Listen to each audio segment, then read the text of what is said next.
So now we're going to go on to our steals of the draft and some players who we believe, will make an impact to these organisations and were really good value picks. And then obviously we'll talk about our winners and losers from a team standpoint.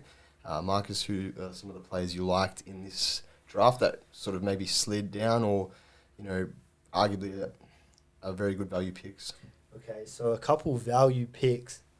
First, 41, Charlotte Hornets selected Amari Bailey. Going into this, class, going into college, he was a top 5 projected pick. From UCLA, didn't necessarily have a bad year, but he wasn't like the player that everybody kind of thought he would be going into UCLA. But look, a valued scorer. He's 6'5". He's got all the tools to be a very good NBA player.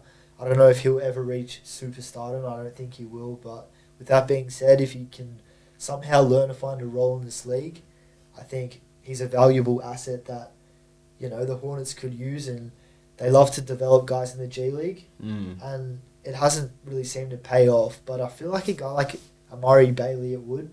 Because you already have depth there. I mean, you got James Bouknight, guys, other players in the G League.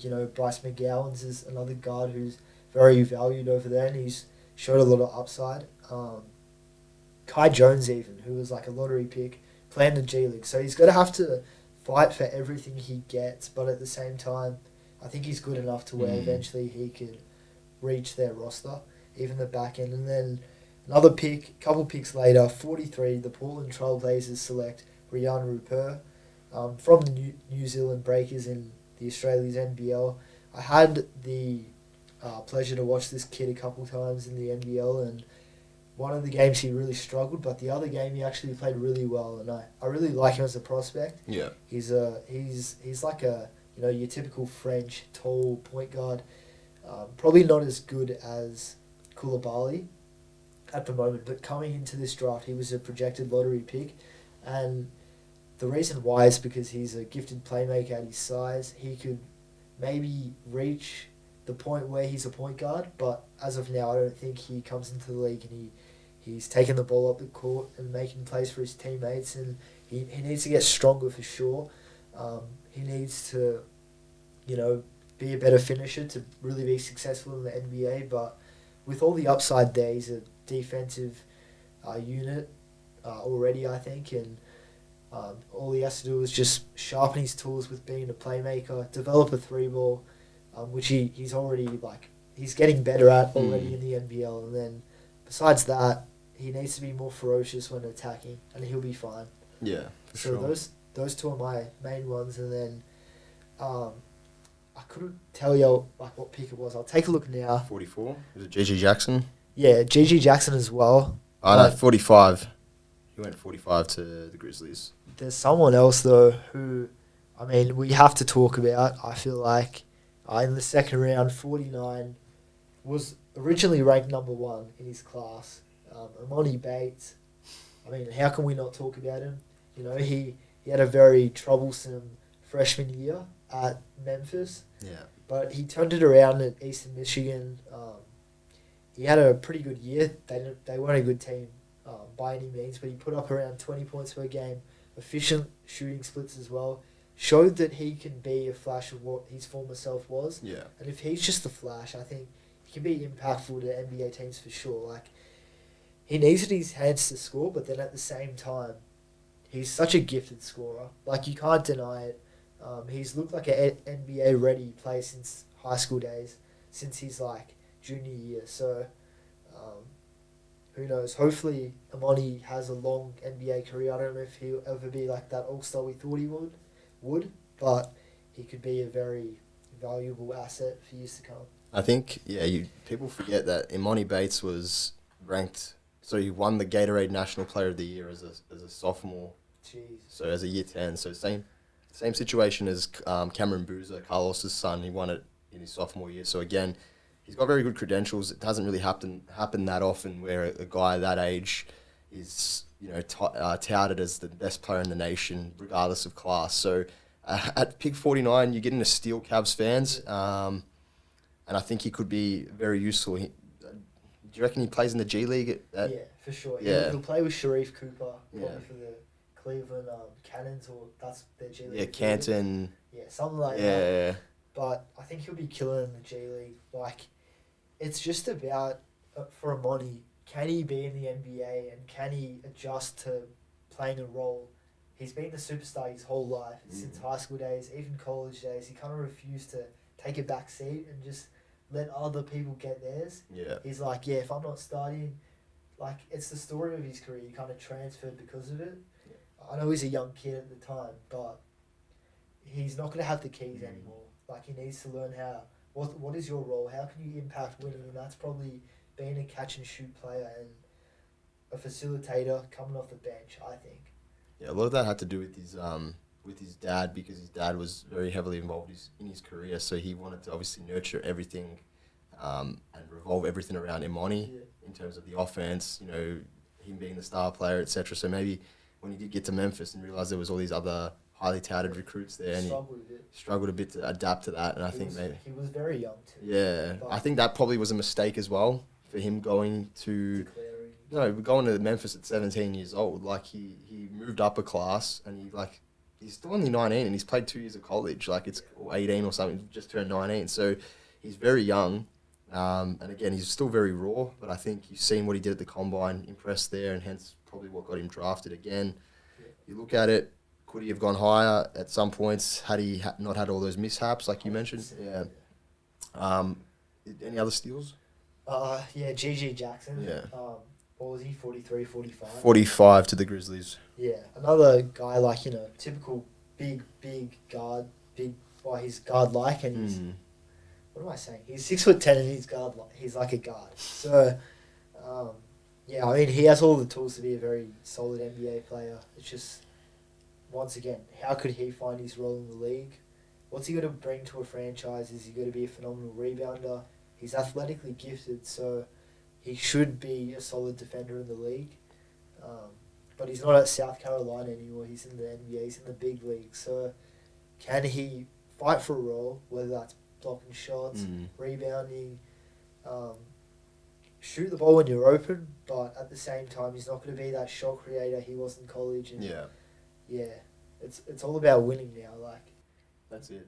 Everyone was the man at one point in time in high school, college, but the NBA, it's the players that people are so much better than G.G. Jackson. It's like, I don't mean to hate because I'm not. I like him, but it's like there's levels, you know. Yeah, like, I think that's the thing though. Like, the players that can adapt and can understand, have the most success.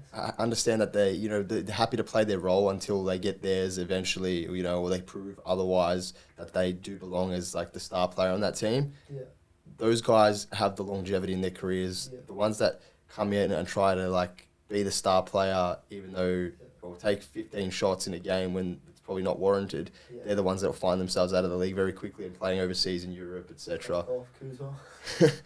Maybe, I don't know. Nah, Kuzma's still handy. Like, guys like Trayvon Duval back in the day, like, same thing, you know, like, he was the man and came in and he didn't accomplish much, and then he's playing overseas now. Correct. Those players of that similar nature. So a couple of second round. I'll let you know one steal that I have from. Actually, we'll do the first round steals later when we do the winners and losers. But a couple of steals from the second round. I've got Tristan Vucevic from Partizan Belgrade. Being a Wizards fan, I'm happy because we know what happened with the previous 7-footer that was drafted in the second round of the NBA draft. I'm not saying he's going to have a Nikola Jokic trajectory. Yeah. Don't roast me in the comments, please. But the fact that, you know, he does have that versatile skill set, can shoot the ball, can put the ball on the floor, he's athletic. He's been highly touted as a player, as a prospect from a very young age, 15, 16, when he first showed out at some of those European championships. I think it's a steal for us, and I think it'll definitely help add to the depth of our team. And some mock drafts had him going in the first round, so for us to be able to get him at that point of the draft, I think it was 42, not 34, sorry, 42. So similar position to Jokic in the draft, so pretty crazy to think. Is he like a what's a player for the Heat? Um, It's like Josic or something. It's like Jovic. Yeah, Nikola Jovic. Yeah, he's similar. Similar. Yeah, but I think he's got the same height as Jokic. Oh damn! So 7-footer. Like big ass. Yeah. So 7-footer.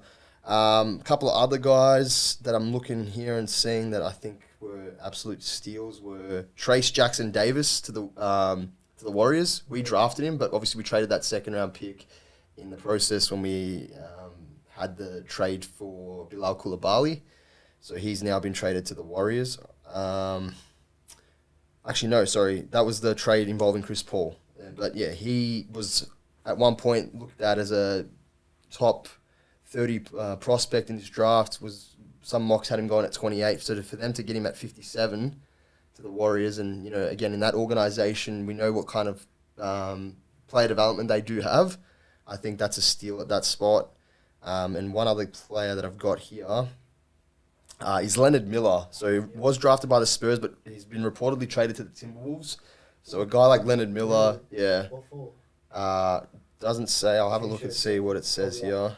Cash or something. Just says Minnesota's traded to get number 33 from San Antonio. That's what Woj reported. So nothing really set in stone in terms of what they gave up, but for them to get Leonard Miller, again, another guy who was hovering around that lottery mark, in the top 20 in terms of certain mocks, very raw prospect. You could see the upside that he does have. Baby KG almost. Yeah, correct. So the fact that the Timberwolves, ironically, nabbed him in the draft, via a trade, that is, it's honestly, I think, a very good pick for them and a very good value pick. So there's other guys like Andre Jackson as well from Connecticut who's gone to the Bucks. There's a lot of value now in the second round. I think now with how many success stories there have been with undrafted players from the Heat, and also when you look at it from the standpoint of second round picks, Jokic becoming an MVP, a Finals MVP, a champion, Draymond Green, really Defensive Player of the Year. In it, to be honest. The difference between pick 16 and pick 33, it's so minimal. I feel like so many guys slip. But that's the thing. It's what teams value you at. So some teams could value you as a top 10 pick, and other teams wouldn't even draft you. Yeah, it's crazy to think that, but that's just how the mindset and mentality of different front offices work, and it's an eye for talent. Ultimately, you either have it or you don't. Yeah. So that's why so many teams have actually hit on these second round picks in previous years, because they've just got a knack for doing it. Other teams can't even get their first round picks right, let alone finding talent in the second round or finding undrafted talent. So yeah, I think nowadays the draft in the second round and having these two-way contracts, the G League, you can find hidden gems everywhere. So I think now the draft, it's a lot deeper than it used to be. You probably in previous years found that maybe the top 10 or 15 were good, and the rest were sort of they wouldn't be able to fit in as a role and they'd be out of the NBA after a while. But now with player development the way it is and having so much more emphasis on getting doing the right due diligence and making players work hard and improve their game, you find these kind of players. Yeah.